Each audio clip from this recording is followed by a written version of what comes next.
ఆంధ్రప్రదేశ్ రాష్ట్ర పర్యాటక శాఖ మంత్రులు శ్రీ ముత్తంశెట్టి శ్రీనివాస్ గారు, శ్రీ విశ్వవిజ్ఞాన విద్యా ఆధ్యాత్మిక పీఠం 9వ పీఠాధిపతి డాక్టర్ ఉమ్మల ఆరిషా గారికి, ఈ కార్యక్రమానికి చేసిన శాసనమండలి సభ్యులు, మాజీ శాసనమండలి సభ్యులు, అలాగే విశ్వవిద్యాలయ ఉపకులపతి, అలాగే అనేక మంది విద్యావేత్తలు, నగర ప్రముఖులు కనబడుతూ ఉన్నారు, వచ్చి ఉన్నారు. వాళ్ళందరికీ కూడా నేను అభినందనలు తెలియజేస్తున్నాను. అందరికీ నమస్కారం. శ్రీ విశ్వవిజ్ఞాన ఆధ్యాత్మిక పీఠం పీఠాధిపతి డాక్టర్ ఉమర్ ఆరిషా గారి తాతగారు, ఇదే పీఠం పూర్వ పీఠాధిపతి అయిన శ్రీ ఉమర్ ఆరిషా గారి జీవిత చరిత్రను, స్వాతంత్రానికి పూర్వం వారు కేంద్ర శాసనసభలో చేసిన ప్రసంగాల పుస్తకాలను ఆవిష్కరించడం ఎంతో ఆనందంగా ఉంది. 1885, 1945 మధ్యకాలానికి చెందిన శ్రీ ఉమర్ ఆరిషా గారు గొప్ప స్వాతంత్ర సమరయోధులు. ఆంగ్లేయుల కాలంలో కూడా కేంద్ర చట్టసభ సభ్యులుగా వారు సేవను అందించారు. వారు రాజకీయ ప్రముఖులే గాక మహాపండితుడు, మేధావి, బహుగ్రంథకర్త, మహావక్త. అలాంటి వారిని గురించి అందరం తెలుసుకోవాలి. ముఖ్యంగా నేటి తరం, యువతరం తెలుసుకోవాల్సిన అవసరం ఎంతో ఉందనే ఉద్దేశంతో వారి పుస్తక ఆవిష్కరణ గురించి నాకు కబురు పంపిన తర్వాత నేను వెంటనే అంగీకరించాను. ఎందుకంటే ఈనాటి యువతరానికి, నవతరానికి, మన తరానికి కూడా ఈ విషయాలన్నీ తెరవడం చాలా అవసరం. వాటి సంక్షిప్త గ్రంథస్థం చేసి మనకు అందిస్తున్నారు. అది అభినందనీయం. శ్రీ ఉమర్ ఆరిషా గారు సంస్కృతం,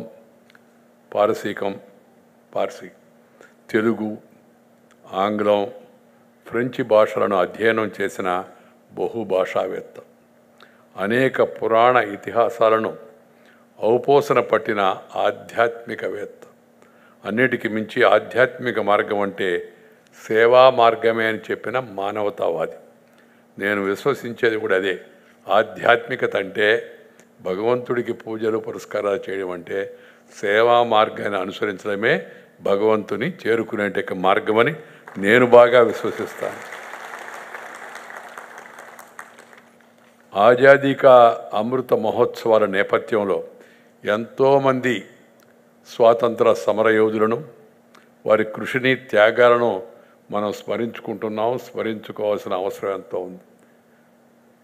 ఈ నేపథ్యంలో నాటి స్వరాజ్య సంగ్రామంలో తమ వంతు పాత్రను పోషించడమే కాక బ్రిటిష్ హయాంలో కేంద్ర చట్టసభ సభ్యునిగా స్వాతంత్రం యొక్క ప్రాధాన్యత గురించి తన గొంతుకను బలంగా వినిపించిన శ్రీ ఉమర్ ఆరిషా గారి కృషిని స్మరించుకోవడం చాలా ఆనందదాయకం. ఈ సందర్భంగా ఆజాదీ కా అమృత మహోత్సవ సందర్భంగా కేంద్ర ప్రభుత్వం అనేక కార్యక్రమాలను చేపట్టింది. ఈ సందర్భంగా కొన్ని పత్రికలు కూడా స్వాతంత్ర సమర ఉద్యమంలో పాల్గొనంటే మహనీయుల యొక్క జీవితాలను సంక్షిప్తంగా తెలియజేస్తున్నాయి. మన తెలుగు పత్రికలో నేను రోజు ఈనాడులో చూస్తూ ఉన్నాను. ఇది చాలా అవసరం. అసలు వాస్తవంగా చెప్పాలంటే దేశంలోని అన్ని వార్తాపత్రికలు, ప్రసార సాధనాలు ఈ పని చేపట్టాల్సిన అవసరం ఎంతో ఉంది. There is every need for every Indian news paper communication system to explain and highlight the life and teachings and preachings of the great freedom fighters, to inspire the present generation. The present generation do not understand, do not know the sacrifices made by many of those people. Unfortunately, our textbooks also, because of the colonial mindset of some of the historians and people who prepared the textbooks, they do not explain adequately the life and teachings and sufferings and the great sacrifices made by our freedom fighters adequately. So that's why if the newspapers and the communication system and then the other philosophers, they take up this, that will be very inspiring to the younger generation. I feel this is very much required. Sri S. Satyamurthy, Sri V.V. Giri, Sri Kaswinath Nageswar Rao, Shri Ananthasena Ayyangar, Shri Gogineni Ranganayakulu అంటే professor Acharya NG Ranga, Shri Bhagwan Das వంటి ఉద్దండ నేతలతో కలిసి ఆయన 1936, 1945 మధ్య కాలంలో చట్టసభ సభ్యునిగా 10 ప్రధాన కేంద్ర కమిటీలో సభ్యునిగా వారు సేవలు అందించారు. భరతమాత దాస్య శృంఖాలను తెంచేందుకు చరిత్రలో ఎందరో మహనీయులు తమ జీవితాలను త్యాగం చేశారు. తొలుత అక్షర జ్ఞానం కలిగిన చైతన్యవంత జన సముదాయం తమదైన పాత్రను పోషించేందుకు సిద్ధమైంది. వారి కృషి సామాన్య జనాలకు సైతం స్ఫూర్తిని పంచి స్వరాజ్య ఉద్యమం దిశగా ప్రేరేపించింది. ఎందరో కవులు, కళాకారులు, రచయితలు, నటులు సాహిత్య కళారంగం నుంచి ప్రముఖ పాత్ర పోషించారు స్వాతంత్రోద్యమంలో. అలాంటి వారిలో సాహితీ సేవా రంగాల్లో తమదైన ముద్రను వేసిన శ్రీ ఉమర్ అలీ షా గారి కృషి మరవలేనిది. 50కి పైగా గ్రంథాలను రచించిన ఆయన జాతీయ భావం, సమానత్వం, సౌభ్రాతృత్వం, సర్వమానవ సమభావన, మహిళాభ్యుదయం ఆకాంక్షిస్తూ రచనలు చేశారు. ప్రజా చైతన్యాన్ని ఆకాంక్షిస్తూ నాటి బ్రిటిష్ పాలనలో జరిగే దాష్టికలను నిరసిస్తూ తమ వాణిని బలంగా వినిపించారు. బాల్య వివాహాలకు వ్యతిరేకంగా, సతీ సహమానాన్ని వ్యతిరేకిస్తూ, కన్యా శుల్కాన్ని, వరకట్నం లాంటి సామాజిక దురాచారాలను ప్రశ్నించడమే కాక ఆ రోజుల్లోనే వారు స్త్రీ విద్యను ప్రోత్సహించేందుకు ఎంతో కృషి చేశారు.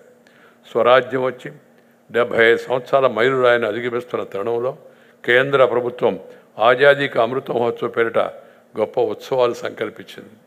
వీటి వెనక ప్రధాన ఉద్దేశం స్వరాజ్యం కోసం తమ జీవితాలను త్యాగం చేసిన మహనీయుల స్ఫూర్తి మిగతా ముందు తరాలకు అందించడమే.